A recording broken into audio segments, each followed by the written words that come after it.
आपको पहले से नज़र आ रहा है कि हम हार रहे हैं तो आप ये कह दें जी देखें जी हमें तो पहले एक वार्म अप मैच था तो उसमें भी हमें तैयारियों का ठीक मौका नहीं मिला, तो ये गैर ज़रूरी बात है। एक प्रोफेशनल को जो कि एक प्रोफेशनल है उसको ये जेब नहीं देता कि वो कंडीशंस के ऊपर बात डाले, बूस्ट अप करना है बाकी टीम को, जिसने हौसला बढ़ाना है, जिसने खिलाड़ियों को ये तैयार करना है, ये बिल्कुल पाकिस्तानी मिकी आर्थर है।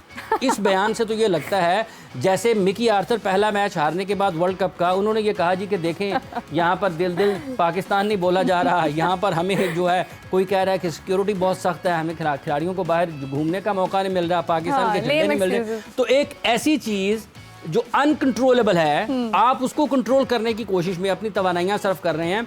आपने तो डायरेक्शन देनी है टीम को। जब आप ही उज़र ढूंढेंगे, बहाने ढूंढने की कोशिश करेंगे तो खिलाड़ी तो आपके पीछे फिर छुपने की कोशिश करेंगे। ये बिल्कुल ऐसे ही है मीरब कि जब आप हौसला अफजाई शुरू कर देते हैं ना, या आप प्रमोट करना शुरू कर देते हैं हार को और आप उसका दिफा करने लग जाते हैं हार को, तो फिर आप कभी नंबर 1 नहीं बनते हैं। मतलब पाकिस्तान में गुज़िश्ता कई बरसों से ये सुनने को मिल रहा है जी देखिए हम फाइनल खेले, देखिए हमने वो फाइनल खेला, देखिए हमने वो फाइनल खेला। आप दुनिया में नुमायां उस वक्त होते हैं जब आप फाइनल जीतते हैं। हकीकत आज इंडिया के 10 मैचेस की कोई बात नहीं कर रहा कि वो जीते हैं, वो ये बात कर रहे हैं कि 11वां हार गए हैं, फाइनल हार गए हैं।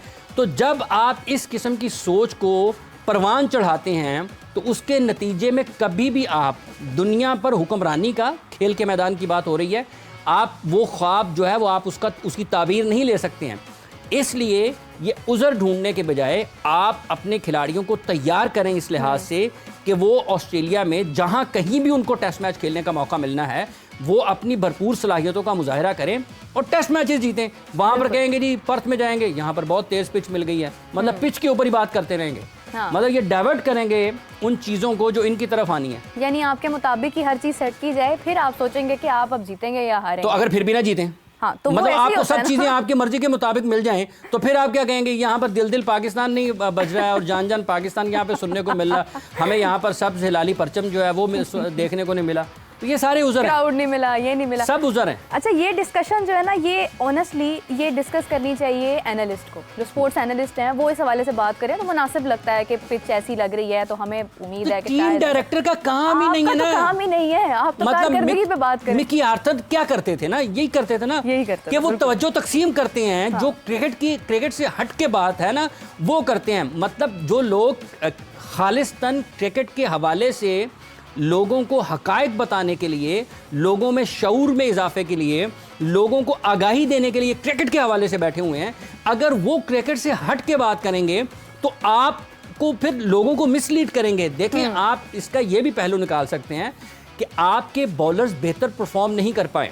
आप इस तरीके से भी बयान कर सकते हैं कि हमारे बैट्समैनों को अच्छी मैच प्रैक्टिस मिल गई है, उन्होंने क्रीज ऑक्यूपाई किया है, लगभग 400 रन किए हैं, हम अपनी बॉलिंग कॉम्बिनेशन जो है हम उसको देख रहे हैं, हम अपने बॉलिंग कॉम्बिनेशन को हमें आजमाने का मौका मिला है, हमें ये देखा है कि हम यहाँ पर किस तरह परफॉर्म कर सकते हैं, कौन से बॉलर्स हमारे ज़्यादा बेहतर खेल सकते हैं, सारे आपके सामने हैं। और आपकी लगभग 20 साल की इंटरनेशनल क्रिकेट है, अगर आपको अब भी ये लगे कि शायद वहाँ पर ऑस्ट्रेलिया उतर कर, ऑस्ट्रेलिया के पिचेस पर बैठ कर, वहाँ पर कोई हफ्ते गुजार कर पता चलेगा कि यहाँ पर क्या होना है, तो फिर तो अल्लाह ही हाफिज़ है। इतनी देर से आप वहाँ पे खेल रहे हैं, भाई अंदाज़ा होना चाहिए बरसों से जी, 20 साल का तो इंटरनेशनल करियर है आपका, और सारे के सारे मतलब ये कोई नए लोग तो नहीं है ना। आप ये भी नहीं कह सकते कि ये जो मिकी आर्थर है इसने इतनी क्रिकेट नहीं खेली हुई, ये उसके साथ कोई और है, इसको पाकिस्तान से क्या प्यार है। अब तो ये सारे पाकिस्तान से प्यार करने वाले लोग हैं ना, तो लोगों से प्यार करें ना, उनको ये मत बताएं कि पिच अच्छी नहीं मिली। मतलब ये है कि वो जो आप कहीं पे आपकी लड़ाई हो जाती है तो वो आपको वहाँ से फैंटी लग जाता है, कोई नहीं वो दूसरे लड़के बड़े थे, वो हम जरा छोटे थे, वो बड़े लड़के आगे लड़ाई में ये आपने सही एग्जांपल दिया बाय द वे। अच्छा, ऑस्ट्रेलियंस की जानिब से ये कहना है, जो कि मुझे भी एक मुनासिब उनका कमेंट लगा है, कि उन्होंने ये नहीं कहा कि पिच में ये मसला है, हमें ये मसला वो मसला, उन्होंने क्लियरली बोला है कि हमें थोड़ा सा खतरा महसूस हो रहा है, मुश्किल लग रहा है, बाबर आजम हमें टफ टाइम दे सकता है। आपको क्या लगता है? देखिए, बाबर दुनिया में जहाँ कहीं भी क्रिकेट खेलेंगे ना तो उनके टॉप बॉलर्स बोल रहे हैं उनके बारे में, ऑस्ट्रेलिया की तरफ से। बाबर के बारे में दुनिया का कोई भी खिलाड़ी ये नहीं कह सकता कि उसको आउट करना आसान है। बाबर की विकेट लेना किसी भी मैच में, भले आप टेस्ट मैच खेल रहे हैं, भले आप T20 या फिर आप वनडे मैचेस खेल रहे हैं, तो ये एक मुश्किल काम होता है। वो टेक्निकली बड़े बड़े साउंड हैं, वो बहुत बासलाहियत क्रिकेटर हैं। उनकी विकेट अगर कोई भी टीम लेती है तो वो एक तरह से पाकिस्तान के ऊपर एक इजाफी दबाव आता है, और पाकिस्तान की टीम अगर बाबर के बगैर बैटिंग कर रही होती है तो वो बिल्कुल ऐसे ही है कि जैसे एक ममनुआ इलाके में खिलाड़ी अपने आप को महसूस करते हैं, मतलब अननोन टेरिटरी में आप चले जाते हैं बाबर के बगैर।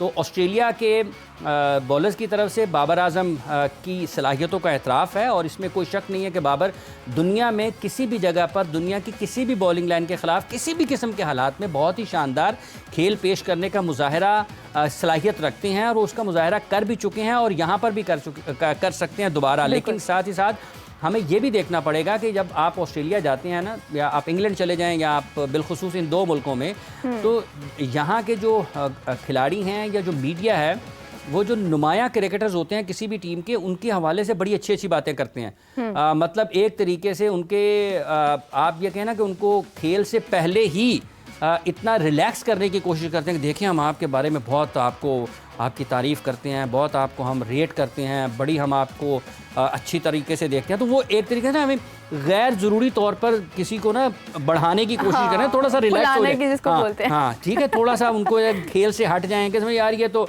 मुझे पहले ही समझ रहे हैं कि मैं बहुत अच्छा हूँ। तो आपकी तवज्जो को थोड़ा सा तकसीम करने के लिए इस किस्म की हिकमत अमली इख्तियार करते हैं खिलाड़ी। लेकिन इसमें कोई शक नहीं है कि बाबर दुनिया के किसी भी मुल्क में किसी भी अच्छी बॉलिंग के ख़िलाफ़ मुश्किल से मुश्किल हालात में भी बहुत ही शानदार बल्लेबाजी करने की सलाहियत रखते हैं।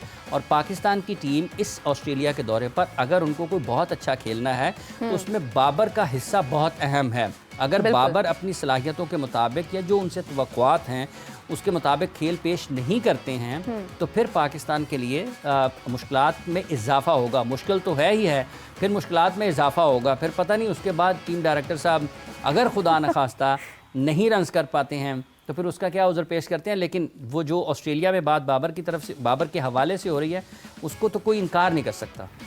अच्छा, उस दिन आई थिंक सलीम साहब भी बात कर रहे थे कि शान मसूद की जो भी उन्होंने परफॉर्मेंस दी है वो उस पर हम लोग बहुत ज़्यादा नहीं कह सकते हैं कि हाँ ये ऐसे ही चलती रहेगी। मेरे ख्याल से सलीम साहब बात कर रहे थे, सलीम खान, हाँ जी, बासित अली साहब ने भी कहा, उन्होंने भी ये बात की थी एग्जैक्टली कि हम लोग उस पर ये नहीं सोच सकते हैं कि हाँ ये ऐसे ही चलता रहेगा।